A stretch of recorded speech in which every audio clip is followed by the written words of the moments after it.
Perkembangan terkini soal dugaan penistaan agama hingga tindak pidana pencucian uang yang melibatkan pimpinan pesantren Al Zaitun Panji Gumilang akan disampaikan informasi terkininya oleh jurnalis Kompas TV Leo Taufik di Bareskrim Polri Jakarta.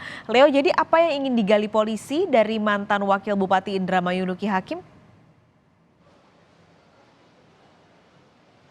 Ya, Paskalis dan saudara, pagi tadi mantan Wakil Bupati Indramayu Luki Hakim hadir untuk memenuhi panggilan Bareskrim Polri sebagai saksi atas dugaan penodaan agama pimpinan Pondok Pesantren Al Zaitun yaitu Panji Gumilang.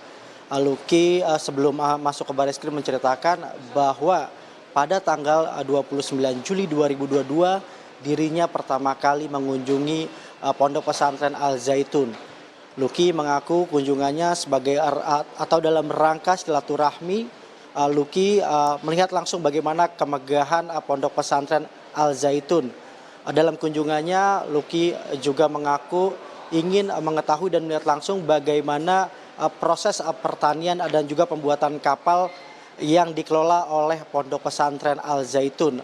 Luki ingin petani dan juga nelayan di Kabupaten Indramayu melihat ataupun mempraktekkan langsung bagaimana proses pertanian dan juga pembuatan kapal di Pondok Pesantren Al Zaitun yang sudah modern.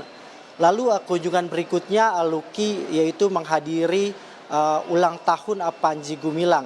Awalnya perayaan ulang tahun ini berlangsung secara normal atau biasa saja, namun pada saat sambutan Panji Gumilang, Luki melihat keanehan ini. Dalam sambutannya Panji Gumilang mengatakan bahwa ucapan salam tidak hanya dilakukan dengan mengucapkan Assalamualaikum, melainkan bisa juga dengan cara bernyanyi. Untuk lebih lengkapnya berikut pernyataan dari Luki Hakim selaku mantan Wakil Bupati Indramayu. Pak Panji Gumilang itu memberikan sambutan terakhir kan, dan di sini saya mulai merasa ada hal yang berbeda karena setelah Assalamualaikum, Pak Panji bilang bahwa saya akan mengajarkan salam yang bukan hanya Assalamualaikum saja dalam bentuk bernyanyi. Saya bingung gitu. Ya, saya dulu waktu kecil yang ngaji juga kan, ngaji lah, ikut TPQ dan lain-lain kan gitu, baca Iqra, ngaji. Tapi ini baru pertama nih saya tahu nih ada hal yang baru. Dan kalau sekarang pada nanya, emangnya nggak tahu itu bahasa Yahudi? Saya nggak pernah belajar bahasa Yahudi beneran. Cari di mana bukti saya pernah belajar bahasa Yahudi? Saya nggak pernah. Jadi saya nggak tahu kalau itu bahasa Yahudi. Bahkan saya pikir bahasa Belanda. Kalau saya tahu bahasa depan itu Shalom. Oh, Shalom kan kalau orang Nasrani kan Shalom gitu, bukan Assalamualaikum kan itu. Ya ada nyambung gitu. Terus diajarkan untuk bernyanyi dan semua diminta untuk berdiri. Ya saya berdiri. Karena yang mau mengajarkan saya pada saat itu adalah pimpinan pondok pesantren terbesar di Indonesia.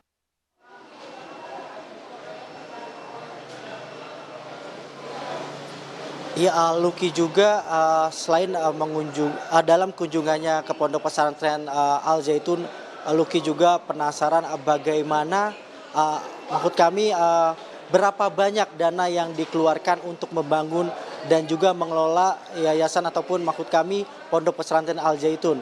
Karena Luki mengetahui bahwa pajak bumi dan bangunan serta pembayaran PLN di Pondok Pesantren Al Zaitun nilainya begitu besar. Lalu Luki juga mengatakan bahwa kini dirinya sudah tidak berhubungan lagi dengan Panji Gumilang. Kini Luki masih berada di dalam Bareskrim untuk melakukan penyidikan atau pemeriksaan sebagai saksi oleh polisi. Tadi pun Luki mengaku sudah diberi atau ditanyakan 3 pertanyaan mendasar seputar Pondok Pesantren Al Zaitun maupun Panji Gumilang secara khusus. Dan kini Luki setengah break untuk sholat Jumat dan akan kembali melakukan pemeriksaan kembali. Paskalis. Baik, terima kasih. Leo Taufik melaporkan langsung dari Bareskrim Polri Jakarta.